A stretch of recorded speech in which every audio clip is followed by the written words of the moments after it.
ঢাকা বিশ্ববিদ্যালয়ের বিজ্ঞান ইউনিটে 2024-25 শিক্ষাবর্ষে ভর্তি পরীক্ষায় অংশ নেওয়া শিক্ষার্থীদের 94%ই ফেল করেছেন। এসব শিক্ষার্থীর বেশিরভাগই এসএসসি ও এইচএসসিতে ডাবল জিপিএ 5 পাওয়া। ঢাকা বিশ্ববিদ্যালয়ের কলা, আইন ও সামাজিক বিজ্ঞান ইউনিটেও 90%-এর বেশি ভর্তিচ্ছুক ফেল করেছেন।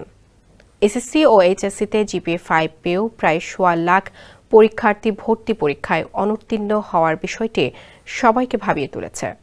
শিক্ষাবিদরা বলছেন, অনেক ক্ষেত্রে সরকার তার সাফল্য দেখাতে জিপিএ 5 বাড়িয়েছে। বিশ্ববিদ্যালয় ভর্তি পরীক্ষায় মেধা যাচাইয়ে এসে মুখ থুবড়ে পড়েন শিক্ষার্থীরা। ঢাকা বিশ্ববিদ্যালয় রেজিস্ট্রার দপ্তর সূত্র জানা যায়, 2024-25 শিক্ষাবর্ষে 3টি ইউনিটে ভর্তির জন্য 3,02,606 জন শিক্ষার্থী আবেদন করেন। এর মধ্যে ডবল জিপিএ 5 পাওয়া শিক্ষার্থীর সংখ্যা 1,41,094 জন। ঢাকা বিশ্ববিদ্যালয়ের শিক্ষা ও গবেষণা ইনস্টিটিউটের এক অধ্যাপক বলেন, এ ব্যাপারে গবেষণা হওয়া দরকার।